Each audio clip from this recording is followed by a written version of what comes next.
good stuff, good information that is going to come out of this webinar. We have some goals for our day together. We want to introduce you to the network and this thing called the Extravaganza. We know that a lot of folks coming haven't been there before, don't know what it is, don't know what it's about, are probably coming to maybe get information on the gathering, but in the process are a part of something bigger and different as well. So we want you to understand that. To help you feel like you're part of the community that will be gathering together in Detroit, to let you know what resources are available to you during the Extravaganza. And basically, we just want you to feel comfortable coming to Detroit, knowing what's going on, being prepared for this event. We have some folks gathered together to lead the webinar today. They are members of the regional facilitator team. We'll talk more about that in a second. Amy Wagner is the coach for the regional facilitators. Ian Hartfield is a facilitator from Nebraska, and Jamie Travers is in eastern North Dakota. And I believe we are going to begin with a word of prayer. And I think, Amy, you're gonna do that, aren't you? I am. So will you please pray with me? Good and gracious God, thank you for bringing this group together, Lord. Thank you for the folks who have planned this event, and help it to bless and enrich our lives as we continue in the service in which you've called us to do. Have us this time keep us motivated and energized for the work that you've called us to do. It's in your name we pray. Amen. Thanks, Amy. We are going to just kind of jump through some information pretty quickly here for you. One thing we want to note, there is a way for you to ask questions as we go. If you'll notice in the box on the right-hand side, there should be, I think, a piece that says questions, and I think there's even a little bubble there where you can like raise a hand or something like that, a virtual hand, and a question box pops up or something. If you do that, we'll see what those questions are, and we'll try to tackle all those questions as we go. So don't be afraid to ask your questions as we go along. Just type those in, and we'll address them either when we get to the right slide, or just at the end we'll try to tackle whatever's left over. Okay, so just a quick overview on what this thing is and how it came to be. Once upon a time, before the merger of the ELCA, there were three different Lutheran denominational bodies, the ALC, LCA, and AELC. And between those three bodies, there were 17 staff people working in the church, those denominations, to support people working in children, youth, and family ministry. When the merger happened that formed the ELCA, that number went to 4. Because you don't always get the sum of the parts when you merge. And so the ELCA was able to do much less than what had been able to be done in previous denominations before the merger. And basically, to make a long story short, what kind of happened is people realized that there were fewer training opportunities and resources available, that the church-wide offices weren't going to be able to do as much as they had been able to do, or as that we hoped they'd be able to do. Maybe we just need to quit whining about it and just sort of figure out how to do that ourselves. And so groups of people were having these conversations around the country, and so we said, let's try to pull people together and have conversations. We met, about 100 people met prior to a youth specialties convention in Chicago and started that conversation going. We did that a couple more years and thought that was going to be fine. That's all we'd ever need to do. But then we realized that maybe that those events were kind of cost prohibitive, so we needed to do something different. So in 1997, the first Extravaganza happened, which was our attempt to do a gathering of people that worked with, at the time it was mostly youth ministry. It's kind of morphed since then into children's ministry as well. We needed a cheap place to do it. We needed cheap airfare, cheap hotels, cheap food. So we went to Vegas, and it was awesome. At the Stratosphere Hotel, we had a lot of fun. We don't think they made a lot of money on us in terms of gambling, but we had a great experience there, and that was the first Extravaganza. And we have continued to move since then, this event. Out of these conversations then that year, and the next year in Dallas, and the next year in Atlanta, we came to realize that we needed more than an event. We needed a network, a way of connecting with each other on an ongoing basis to provide ways for renewal education and support. So this organization formed called the ELCA Youth Ministry Network. We have a mission statement. We exist to strengthen and empower adult youth ministry. Actually, it's now children and youth ministry leaders in service to Christ. that became the mission. There's a board that governs it, that tends to that mission and the vision. And we want to see us growing through spiritual renewal, continuing education, and connecting with each other. The extravaganza still sits at the heart of what we do, but there's other things that you'll hear more about in a bit as well that the network is a part of. We have a core set of values. We want to be faithful witnesses. We believe faith formation for youth and adults is a key to growing in discipleship. We want to value all people equally, whatever their status, their geography, their when I say status, I mean roster status, volunteered, paid, whatever. We know that we need to support everybody. We want to create healthy ministries. We want to grow in our diversity, culturally, spiritually, kind of across the board. We want to maintain professional relationships. We value our partnership with the ELCA. We do this with them, not in spite of them. They are our friends and our partners, and we work to support each other. And we always want to stay focused on the biblical and theological roots in terms of what we do. There are 9 regions in the ELCA. We are organizationally kind of structured that way as well in terms of how we run. We have a board of directors of 7 people. They are not represented geographically. They're just appointed based kind of on the needs of the network and the board at the time and the gifts that people bring. We try to match those up. There's also a group called the regional facilitators, and they are kind of the local link. There's one for each region, and they are communicators, and they help facilitate local networking. There's the Extravaganza team. They're the ones who plan this event that we'll all be a part of in just a few weeks. And then there's about 8 other leadership teams as well, everything from the Connect Journal to the Third Tuesday Conversations to communications team and on and on and on. So lots and lots of folks that are a part of this leadership. Regional facilitators, the folks that we really want you to connect with while you are in Detroit. There's one, as I said, for each region. They're listed here. You can look and see the name. A couple of them are on this call as well. So we want you to try to connect with those folks, but they're the ones who will be looking to find you. They'll be leading the welcome, first timers welcome as well, and that's your local link. So I'm going to hand it off at this point over to Ian. He's going to walk us through some other things with the extravaganza and the other events, and we want to make sure you get all the information that you possibly can. So again, don't be afraid to type in questions as we go, and Ian, take it from here. Thanks, Todd, and just would like to welcome everyone again. And I'm Ian Hartfield. I serve as one of the regional facilitators, as Todd said. So I'm glad to have you on this webinar, and looking forward to seeing you all soon in Detroit. So just want to talk a little bit about what is the extravaganza today. I've been blessed to attend. This will be my 4th one, and I can tell you they are just a wonderful opportunity to come together, to be the church, and to worship and grow in our shared work and building the kingdom and doing God's work in the world. So there will be. Todd, maybe you can confirm where we're at, but I think we're at least over 950 participants so far registered for the event. Actually looked last night, and as of last night, we are at 983. Wow.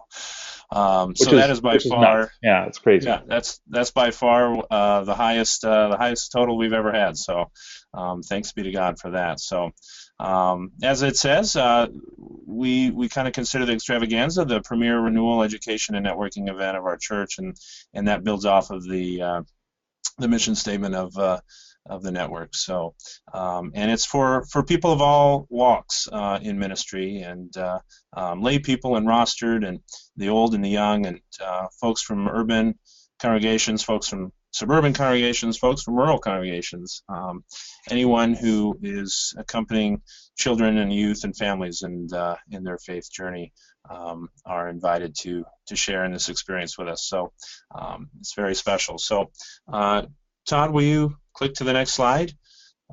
This just lists the past sites for the extravaganza. It's kind of neat to see where we've been all over the country.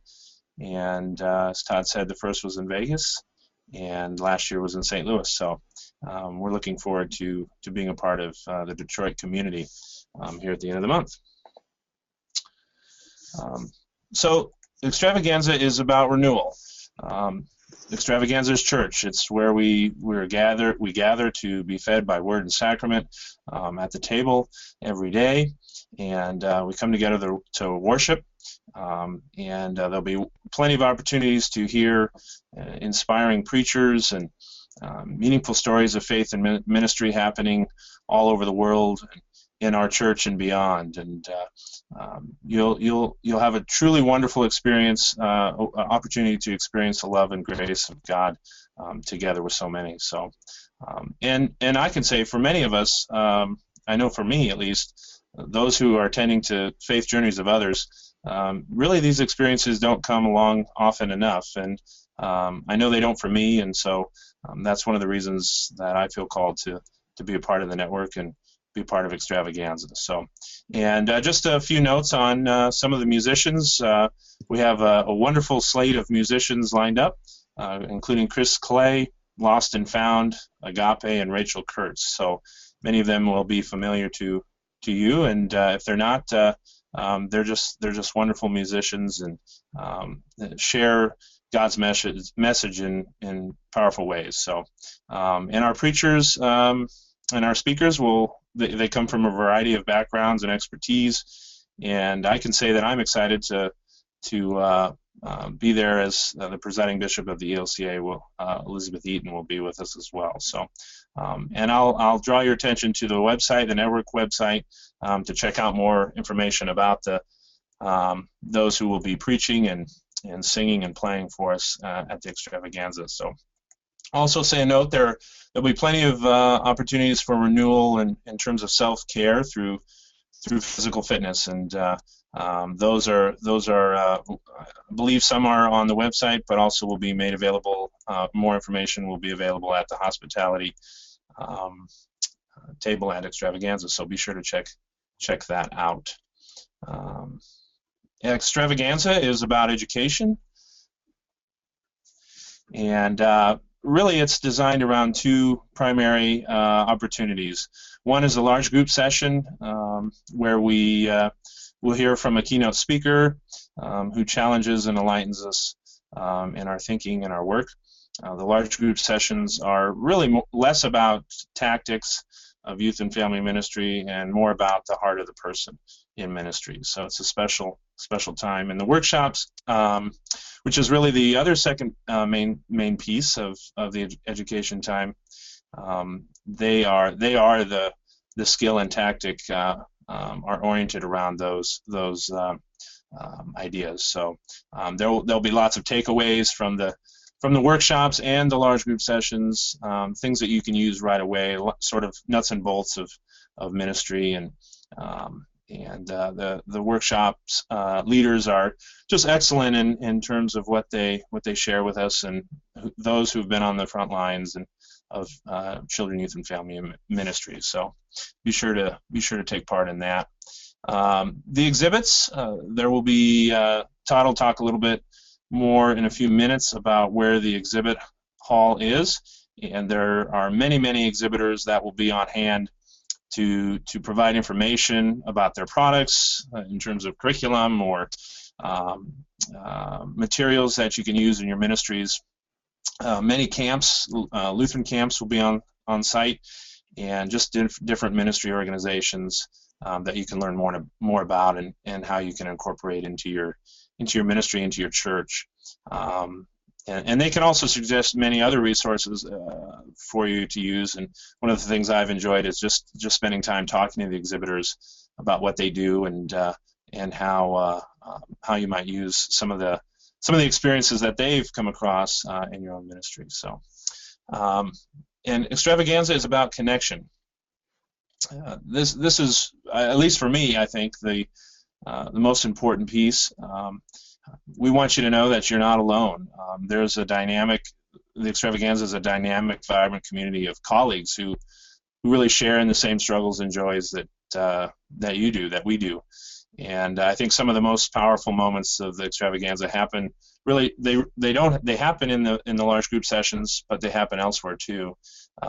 It's sort of the informal conversations that you have in the hallway or in the restaurants or in the lounges. as you really sit across from someone and ask them, what works for you, what brings you joy, what are some ideas that you have, or what's happening in your congregation. So those are really meaningful opportunities not to be missed. So find some folks to connect with, and there's many of opportunities we'll share in a minute about how you can do that. So Todd, will you skip to the next one? Yeah, I'm going to jump in though. We did get a question, and Sure. I want to check too. We've also got you, and we got Jamie. We've also got Andrew from Des Moines. That was one of the RSs here. Oh yeah, I can hear it. Are you there, Andy? Andrew, hello. Yes, I'm here. Oh, hey, and Pam from Seattle is an RF from the Region 1. You're here too, correct? Yep, I'm here. Excellent. And I think I got this to work. Desta Gaynor, who's one of the E-Team people. Desta, are you there? Can you hear us? I'm here. Yes. Hi. Good. Cool. A question came in, and I'm not sure who the best person to ask about this is, but someone, Cheryl asked, as a recent college graduate, should I bring my transcript along with me? Will there be opportunities to network with organizations about jobs in the future and possible interviews? And so, thoughts on that, anybody? Is that a place, does that kind of networking happen? In the past, this is Desta. In the past, we've had some pastors that are looking for youth workers come and be in the exhibit hall with a booth saying, we're looking for somebody, here's who we're looking for. There's been, people handing out flyers saying, we're looking for a youth worker. So if somebody brought their resume, there might be that, but I would say that is not the main goal. That's not something that is a main element of the extravaganza. Right, it happens, but it kind of happens sort of casually, I think. And I think I've seen lots of folks in restaurants having conversations about stuff like that, but not in a formal kind of a way. So hopefully that gets at your question, Cheryl. If not, pop in a follow-up, and we're glad to kind of dig into that further. And Julie Peralta from Indiana, one of the RS is here too. She's popped in with her name, and I just unmuted you. Can you hear me, Julie? You there? I'm here. Hi. Oh, good. Hi there. Anyway, so there we go. That was just a question. Other questions come up, don't hesitate to type those in. We want to make sure we get everybody's questions answered. So anyway, go ahead, Ian. Back to the... Todd, I was actually going to throw it back to you just a little bit to talk about the hotel. Sure. The hotel, this is a pretty amazing place. The Marriott Renaissance Center. It's one of the largest hotels actually in the Western Hemisphere in terms of cubic footage and size, and this is kind of this mammoth building. The hotel shares its facility with the General Motors World Headquarters. So this is the only hotel I've ever been in where you could literally check in, walk into the lobby, and buy a car in the hotel lobby. It's kind of crazy. They've got cars just sitting around. It's sort of nuts. But it's a beautiful facility, very large space, and we're excited. It's right at the center of downtown. It's in walking distance to a lot of places, close to Ford Field and the Cobo Center, and a lot of the places where the gathering is going to be. We're excited for that. There'll be opportunities during the extravaganza to check out some of the gathering sites, both formally and informally. There's lots of shopping then. There's kind of a mall connected to the hotel as well. On the lowest level of the hotel building proper is a food court with lots of food options, everything from Burger King to, Taco Bell or whatever, that kind of a thing. So there's lots of inexpensive food. There's also some moderate and more expensive restaurants in that facility as well. So there's lots of places to get food without even having to go outside, which, in the winter in Detroit can be a good thing. It's right on the river. You look from the hotel windows, you look outside and you see Canada about 200 yards away. It's pretty cool, pretty beautiful. And it's a good spot. It's a circular hotel. It's 70 stories tall, like 70. So it's a really tall building. We will be primarily on levels 3, 4, and 5. The way it works in the very ground level, with they call the motor lobby. That's where you drive up and get out of your car or whatever. They have a little lobby, welcome lobby there. and you go up one floor to the main lobby where you then check in. And then from there, the levels 3, 4, and 5, most of the stuff that we do, you can see on this map, is on level 4. And again, there's a circular section that has workshop spaces around it. Upstairs, level 5, it's a circular section with rooms all the way around it. On this level 4, where you can see the exhibit hall area, that's just kind of a wide open foyer. And that's where our exhibitors will be. As of I believe this morning, I saw we have 61 exhibitors signed up. And we expect some more to come in as well. And then on that 4th floor, the main ballroom, the Renaissance Ballroom, is where our general sessions will take place with worship, the keynote speakers, the bands, the music, all that kind of stuff. And we have a really creative main stage team. They've got an amazing set drawn up for how this is all going to play out. I think there's 3 or 4 stages that'll be in the room, so it's going to be really just a great space for us.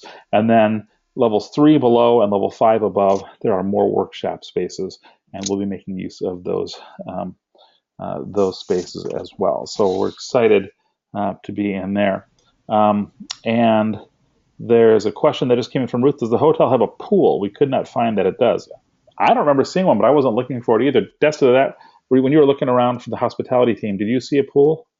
Do you know? No, I don't think there is one. Okay. Don't think there's a pool. There's a fitness center, but I don't think there is a fitness center. That's where the pool used to be. Okay, got it. And then, are there any tips and easy ways for visiting Windsor across the river and into Canada? I don't know the answer to that question either. If you want to do there is a right. This is Dust again. It's pretty easy. Right underneath the hotel, just a little bit ways away, is a tunnel that goes underneath the river and takes you into Canada. But you will need a passport. And I'm trying to think why I think it costs something. But we'll be posting that information on the Facebook page in the next couple of weeks as people get ready. So we'll update that. Perfect. Great question. Thank you very much. So that's pretty much the hotel. Unless any of you guys, anything else that we should be talking about with the hotel? There is a Starbucks. There's a Starbucks. Very happy. Extravaganza is largely fueled on caffeine. I'm just telling you now. So. I may have missed this, but did you talk about the food court at the bottom of the hotel? Yes. Yeah. Okay. We mentioned that. So lots of options there. Good. All right, then Ian, I'm going to hand it back to you as we jump into other pieces. Yep. Just want to draw your attention to some information on how to get around in Detroit. A lot of this is posted on the network website. There's a tab that has transportation that you can check out and get some more information related to this. But the options from the airport to the hotel include taxi. There's a town car option. And then the shuttle option is $43 round trip per person, but there's a discount for online and phone reservations. So, and the discounts listed there and also on the website. So, those would be the options to once you arrive in Detroit to get to the hotel. So, and there's a website there for the shuttle as well. So, be sure to check those out. And just a personal suggestion. One of the things that we've done in past years is to just coordinate with some folks. If you know some folks coming in or around the same time, either on the Facebook page or however you stay in contact with folks, and see if you can carpool and share a taxi and that kind of thing. It makes it a little easier on schedules and the pocketbook too. So,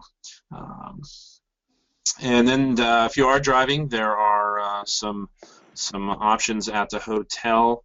Todd, if you want to click the next slide for me.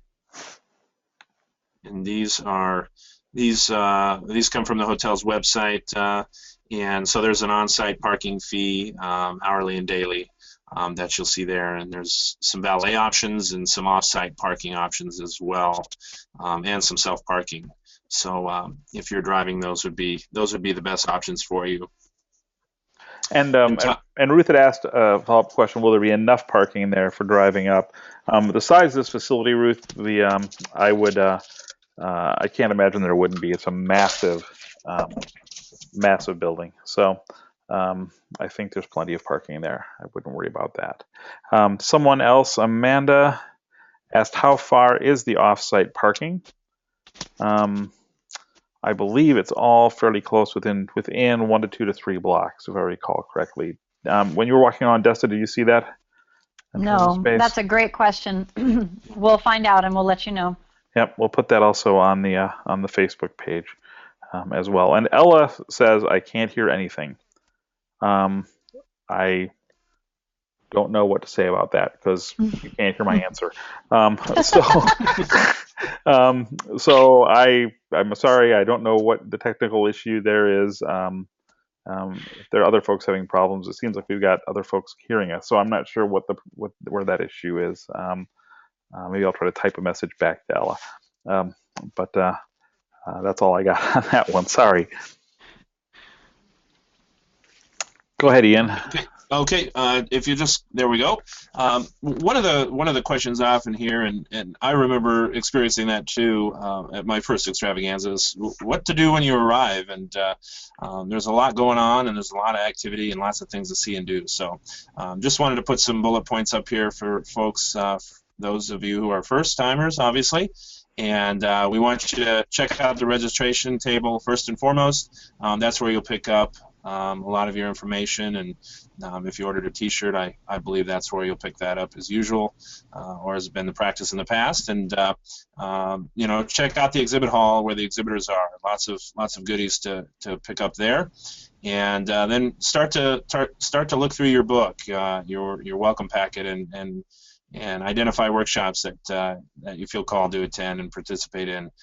There's quite a lot of them, so it'll be good to start to look at that. And then in there, they'll be listed on the schedule when the First Timers Tour is, and regional receptions, and those are wonderful opportunities to kind of meet some folks, other first timers and folks from your area, your part of the country. So, Jamie, did you want to share anything about first timers since you're on the call here? I'll just say that we want to invite you and encourage you to take part in that. As Todd said, it's a rather large hotel, so it not only will be a good chance for you to see where we'll be at in the hotel and see where some of the different things are, but like a lot of tourists just see buildings and stones and things, we will also give you an opportunity to meet some people, to meet some of the E-team members and meet other people there at the event, and not just show you around the building, but give you a beginning start to meeting some people at the extravaganza. Thanks, Jamie. If you're like me, a nice cozy bed, catch up on some Z's that you've been missing out on, and connect with friends that you might know that are coming there. Those are just wonderful ways to kind of get comfortable in the space and with everyone there. So. I'm going to jump in, Ian. Amanda asked a question. She said, do we need to register for the First Timers Tour or when we get there? Or pre-register now or for the First Timers Tour or when we get there? No, just come to the time of the tour. No registration necessary. Yep. What we'll do is we'll take you in a big room and we'll do a welcome, and then we'll break all the first timers up by regions, and then within folks from your region, we'll do the little tour around the space. You'll get a chance also to connect with other folks that are there as well, but there's no pre-registration. You just come. And then I'm thinking, Diana asked a question. Can you post a link to this to Facebook for this event? I'm not sure. I wonder if you're talking about that First Timers Tour, Diana. If so, again, the same answer. We don't have a pre-registration for that. If you're talking about a different event, if you could post that a little clarification, that would be great. But otherwise, you don't need to worry about any kind of pre-registration. So, Todd, would you click the next slide for me? Thank you. Just another note or a reminder that the schedule is posted on the network website, and that'll also be included in your registration materials, your welcome packet, along with the workshops. And just a plug here. Be sure to get the network app I believe a lot of this is on there, and it's just a helpful tool to stay in touch with each other and find out more about what's happening at the Extravaganza and also around the country, around the church, and network events and different things like that. So be sure to. And Todd, is that for iPhone and Android? iPhone, Android, and iPad versions as well. So, yep. And we do have the whole schedule for the event on the app as well, so you'll be able to carry that with you. Diana just clarified, thank you, Diana, that she was talking about a link to the Facebook event for the Extravaganza. And Desta is kind of our social media maven, so maybe a link onto the Facebook page would be good. That would be great. We'll take care of that, Diana. Thank you.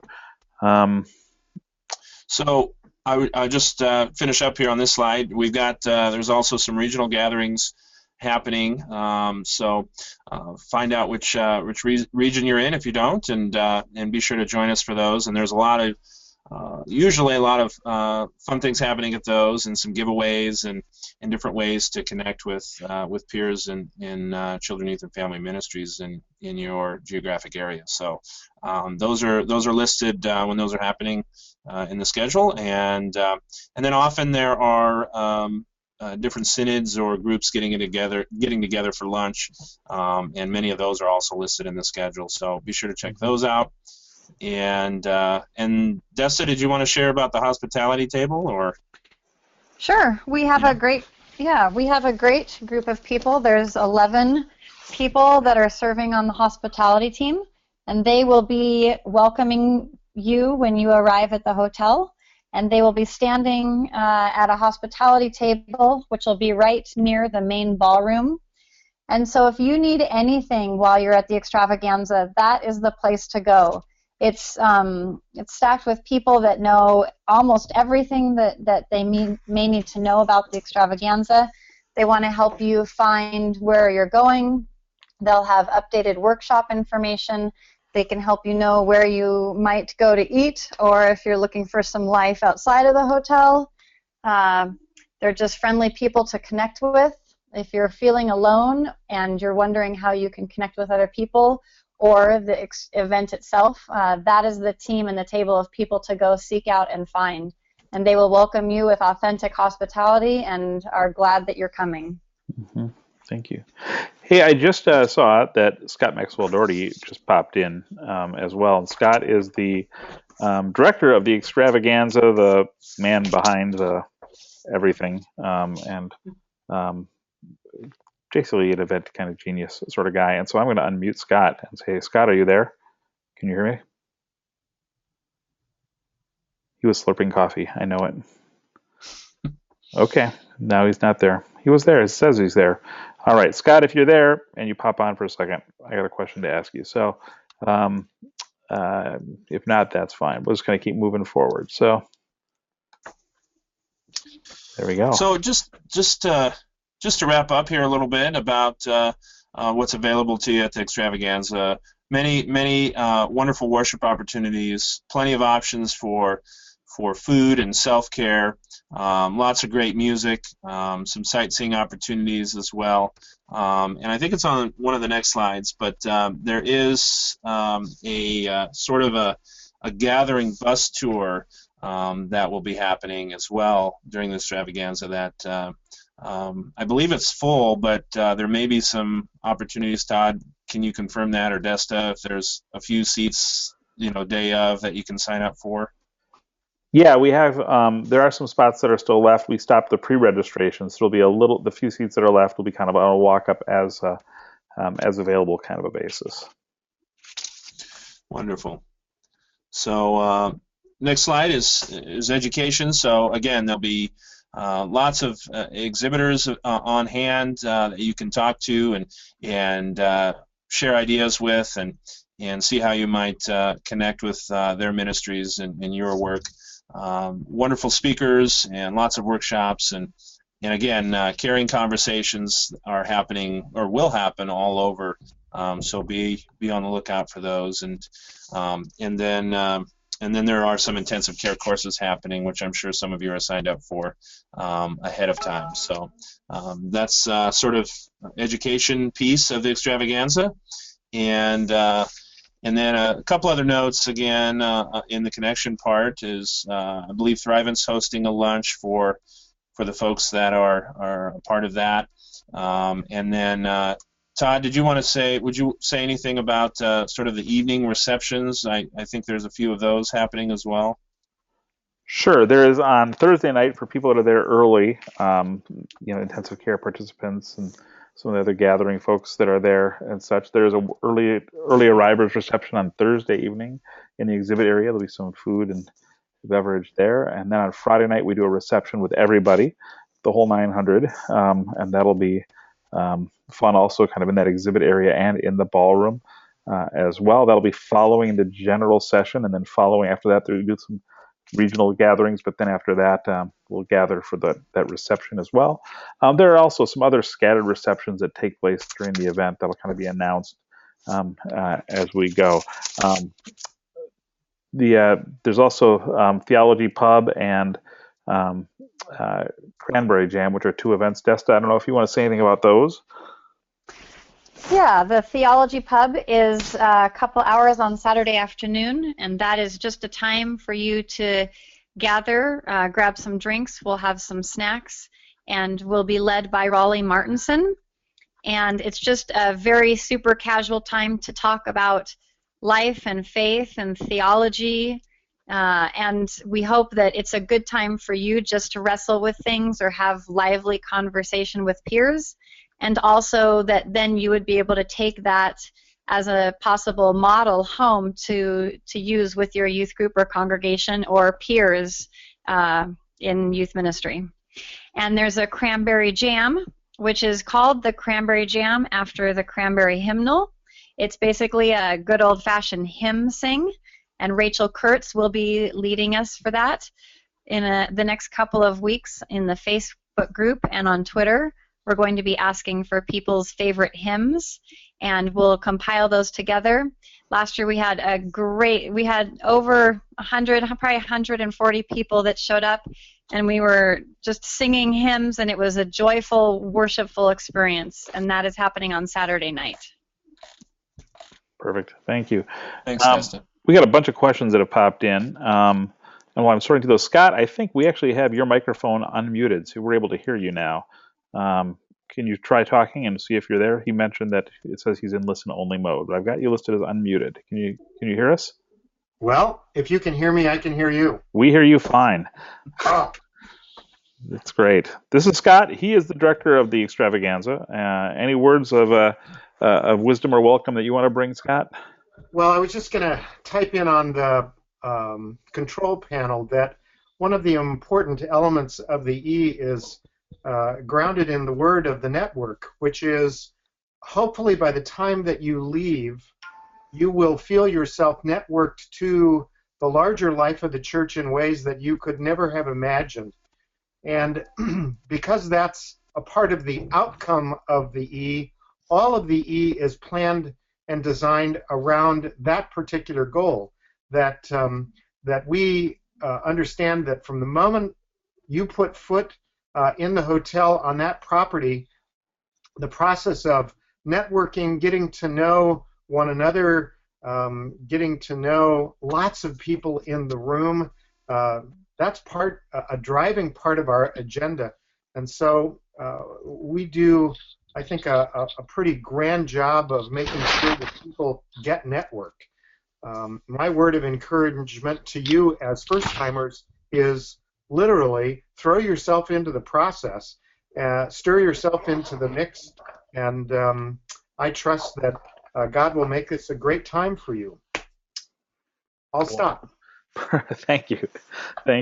A couple of questions that popped up, and this is actually one I can answer quick. It's Doug asks about, he's an exhibitor, and asks, is there a place for information in regards to setting up and how much space is available? Doug, an email either went out at the end of this last week or it's going out at the beginning of this week from Kevin and Charlie, who coordinate the exhibits, with that information in it.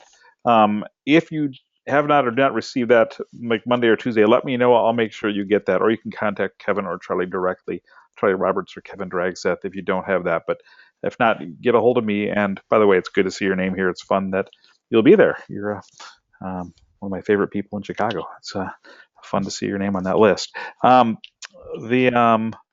Let's see. Other questions? I'll maybe toss this one out to the group. Carrie is asking, is there a general rule for dress code? Wear whatever you want to. Yeah. You should wear clothes. Wear We think that's clothes. important. Clothing is best, but it is a casual affair in the regard that even in worship, come as you are, come as you are comfortable. Jeans is pretty predominant, but if you feel more comfortable dressing up in any regard, all are welcome. Awesome. And I will say that it's going to be very cold outside, but as Todd always says, that it's always 72 degrees in the hotel. Actually, sometimes in the ball in the workshop rooms, it feels more like 68. I just got to say, but yeah, it's that's the beauty of being in a climate controlled place. So Bring layers. layers are a good idea. You're exactly right. Let's see here. Amanda asked, do we sign up for workshops or just go to the ones we want? Just go. Just go. We don't do a pre-sign up for workshops. So take a look. And what I really encourage people to do is talk between sessions or as you run into people and you're kind of doing your conversations, you're networking. Just ask people, what did you go to? What was really good? What did you like? Because most of the workshops, I think, are being repeated a second time. So you can also kind of base it on a little bit what you hear as well. So, and take that time. This is just my word of advice.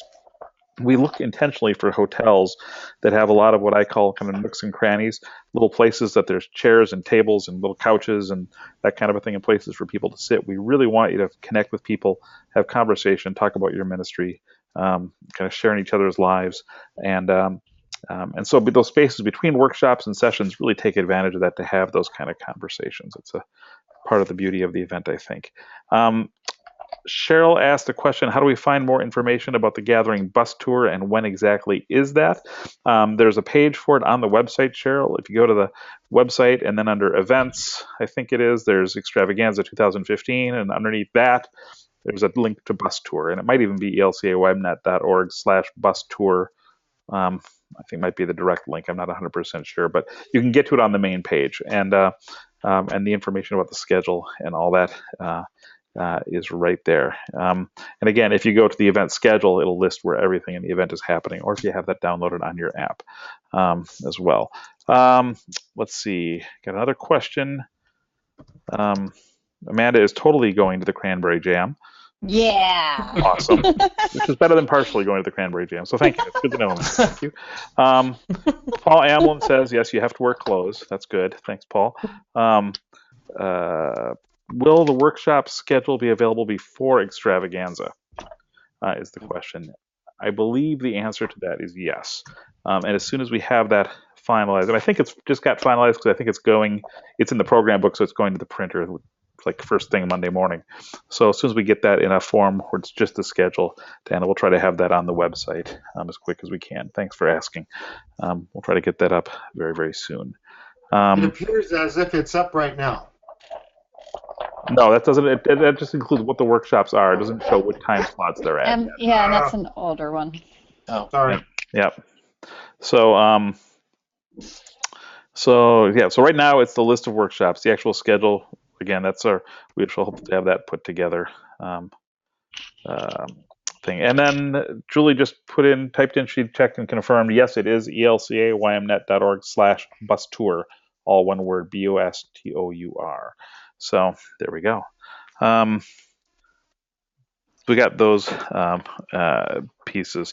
The other thing we want to highlight too is, and I don't know, Desta, you're kind of the social media maven. Do you want to say anything about the Twitter feed, the Instagram, the Facebook stuff that we'll be doing during the event?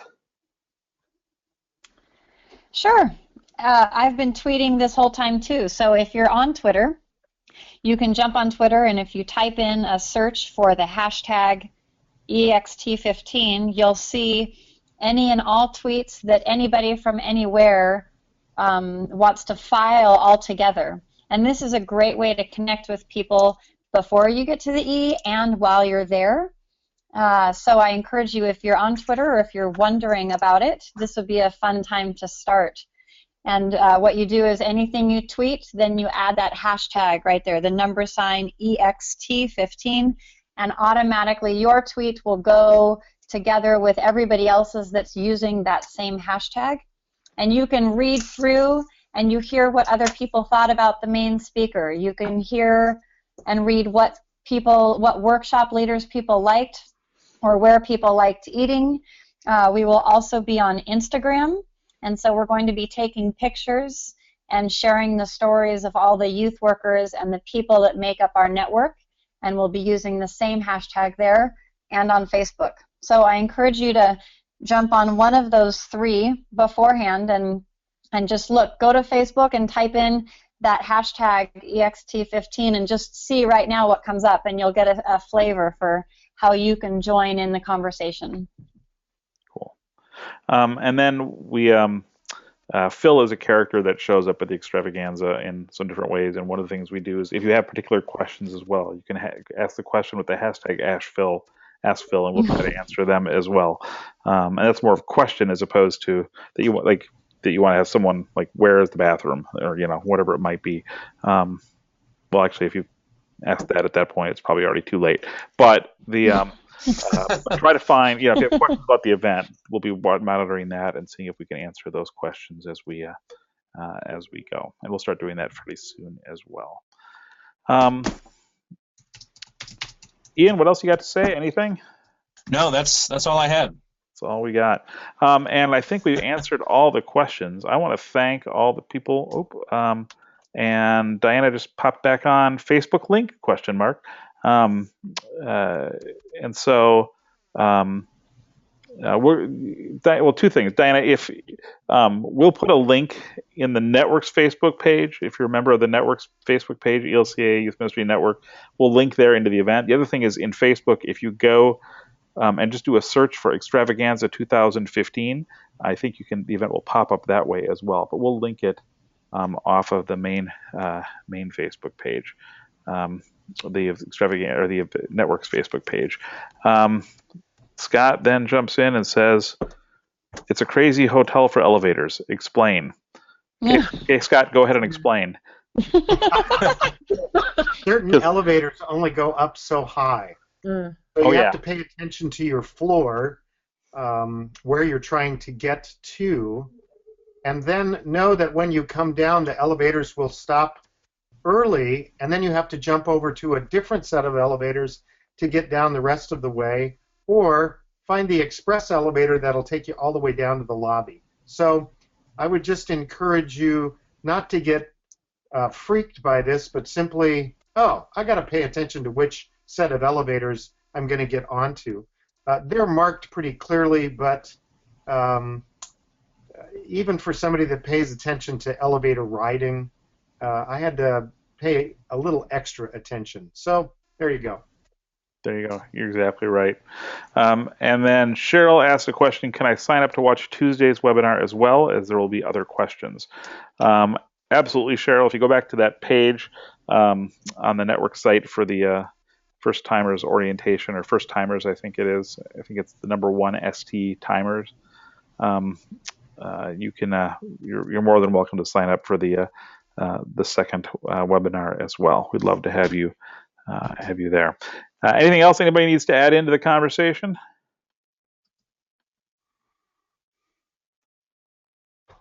We'll call that a big, fat, awkward silence. So we're going to go with no. Ruth just typed in, Jesus loves you. Yes, thank you. Excellent way to conclude. Thanks, everybody, for your time. We are really excited to see you in Detroit. This is going to be a phenomenal event. Just the energy in the room when you put that many people who are committed to their faith and developing faith in the lives of young people and their families, and the energy that is there. this has always been an incredibly life-giving event for me. I know that it will be for you as well. If you have any other questions, don't hesitate to contact us. You can post them on the Facebook page for the event, which will be Diana linked off the network's one. Do the hashtag AskPhil, or just shoot us an email, and we're looking forward